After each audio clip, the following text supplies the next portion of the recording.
বড়ই পাতা এমন একটা পাতা, এই পাতা দিয়ে মানুষ আল্লাহ রাব্বুল আলামিন এই পাতার ভিতরে অনেক উপকরণ রেখেছেন। এর মধ্যে একটা উপকরণ আজকে আপনাদেরকে শিক্ষা দিব, আপনাদেরকে বলবো, সেটা হলো এই বড়ই পাতা দিয়ে আপনি জাদু টোনা ইত্যাদি থেকে মুক্তি পেয়ে যাবেন।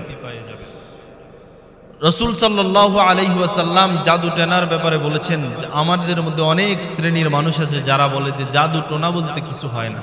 এক্ষেত্রে আমরা দেখব যে রাসূল সাল্লাল্লাহু আলাইহি ওয়াসাল্লামকে কিন্তু একবার জাদু করা হয়েছিল, সিহর করা হয়েছিল। রাসূলুল্লাহ সাল্লাল্লাহু আলাইহি ওয়াসাল্লামকে বনু জুরাইদের একজন ইহুদি, ওই ইহুদির নাম হলো লাবিদ ইবনে আস, ওই লাবিদ ইবনে আস রসুলকে সেহের করেছিল, রাসূলুল্লাহর জন্য জাদু টোনা করেছিল। ওই লাবিদ ইবনে আস রাসূলুল্লাহ সাল্লাল্লাহু আলাইহি ওয়াসাল্লামের এই জাদুর ব্যাপারে হাদিস শরীফের মধ্যে এসেছে। হাদিস শরীফের মধ্যে এসেছে হযরত আম্মা জান আয়েশা রাদিয়াল্লাহু তাআলা আনহু বলতেছেন, ওই লাবিদ ইবনে আস তার এলাকা থেকে একজন খাদেমা প্রতিদিন রাসূলের দরবারে যেতেন এবং ওই রাসূলের দরবার থেকে বিভিন্ন বিবিদের ঘর থেকে আবার আসতেন। একদিন ওই লাবিদ ইবনে আস রাসূলুল্লাহ সাল্লাল্লাহু আলাইহি ওয়াসাল্লামের কিছু চিরুনিতে থাকা এই যে চুল ব্যবস্থা করলেন। মানুষ যে চুল আশ্রায়, রাসূলের তো ভাবরি চুল ছিল, মহিলাদের দেখবেন যে চুল আশ্রানোর কারণে এই যে চুল কিছু চিরুনির মধ্যে আটকে থাকে।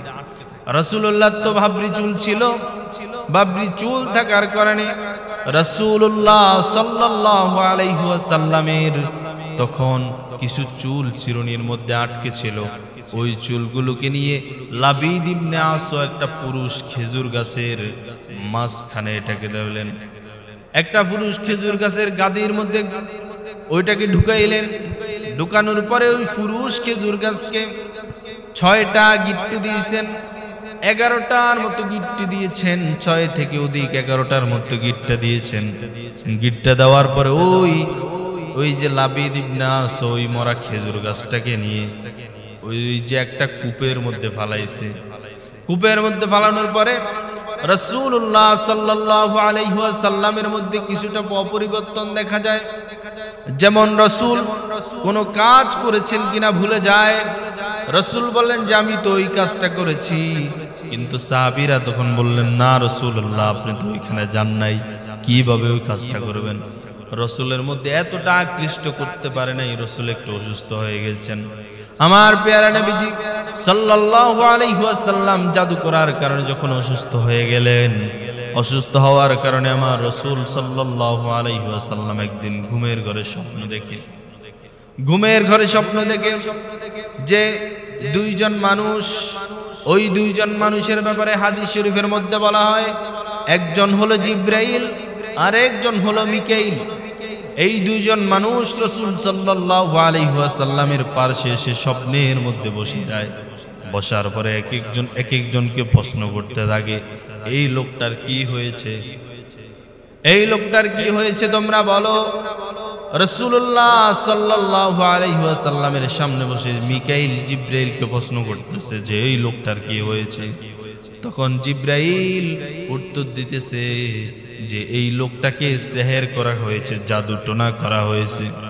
আল্লাহ রাব্বুল আলামিন রাসূলুল্লাহকে জানার জন্য যে কে সেহেরটা করলো, রাসূলের কেন ভালো লাগতেছে না, এই কারণে আল্লাহ রাব্বুল আলামিন ফেরেশতা পাঠিয়ে আল্লাহ রাব্বুল আলামিন জাদু টোনার কথা বলিয়ে দিয়েছেন ওহীর মাধ্যমে।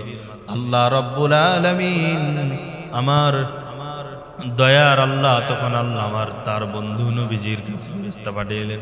তখন ফেরেশতাগুলো বলতেছে যে এই লোকটাকে তো সেহের করা হয়েছে, জাদু করা হয়েছে।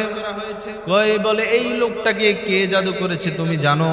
তখন আরেকজন ফেরেশতা উত্তর দিতেছে যে এই লোকটাকে লাবিদ ইবনে আস, জুরাইজ পুত্রের লাবিদ ইবনে আস এক ইহুদি লোকটাকে জাদু করেছে, এক ইহুদি লোকটার উপর জাদু করেছে।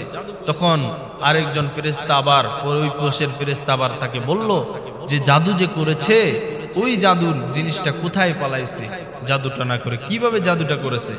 ওটার পরে ফেরেশতা বললেন যে এইভাবে চিরুনিকে পুরুষ খেজুর গাছের মধ্যে ঢুকাইয়া 11টা গিট্টা দিয়া একটা কূপের মধ্যে পালাইছে।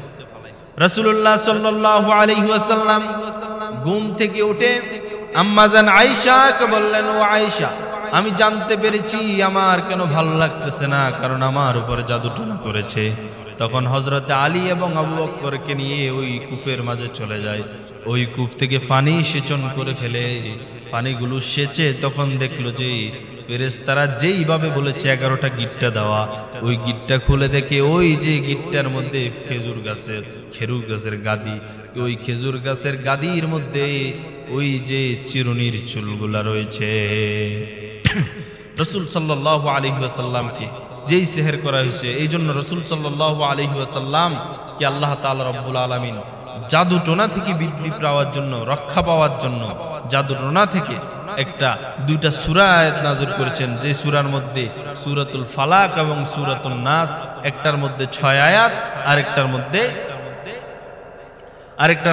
5 আয়াত। এই 11 আয়াত যদি কোনো বান্দা আমল করতে পারে, আল্লাহ রাব্বুল আলামিন তার জাদুটোনাকে নষ্ট করে দিবেন। বিশেষভাবে বলছিলাম যে এই যে বড়ই পাতা দিয়ে জাদুটোনা আপনি কিভাবে করবে, আপনি বড়ই পাতা দিয়ে জাদুটোনা কিভাবে সারবেন, জাদুটোনা থেকে কিভাবে রক্ষা পাবেন, আপনি প্রথমে করতে হবে, আপনাকে 7টা কাঁচা বড়ই পাতা নেবেন। 7টা কাঁচা বড়ই পাতা নেওয়ার পরে আপনি এগুলাকে বাটবেন অথবা ব্লেন্ডার করবেন। ব্লেন্ডার করার পরে গরম পানিতে মিশ্রিত করবেন। গরম পানিতে মিশ্রিত করার পরে এই পানিগুলোকে বিসমিল্লাহ পরে খেয়ে ফেলবেন, অথবা এই পানিতে সূরা ফালাক এবং সূরা নাস এবং আয়াতুল কুরসি এগুলা পরে সাথে সাথে সূরাতুল ফাতিহা আপনি অ্যাড করতে পারেন। সূরাতুল ফাতিহা পরে ফু দিয়ে ওই বড়ই পাতার যে পানিটা আছে ওটা খেয়ে ফেলবেন, এবং বাকিগুলো দিয়ে ফু দিয়ে গোসল করে নিয়মিত যদি কয়েকদিন এই আমল করতে পারেন, আল্লাহ রাব্বুল আলামিন ইনশাআল্লাহ এই আমলের বিনিময়ে আপনার জাদুটোনা ইত্যাদি থেকে আপনাকে মুক্তি দান করবেন।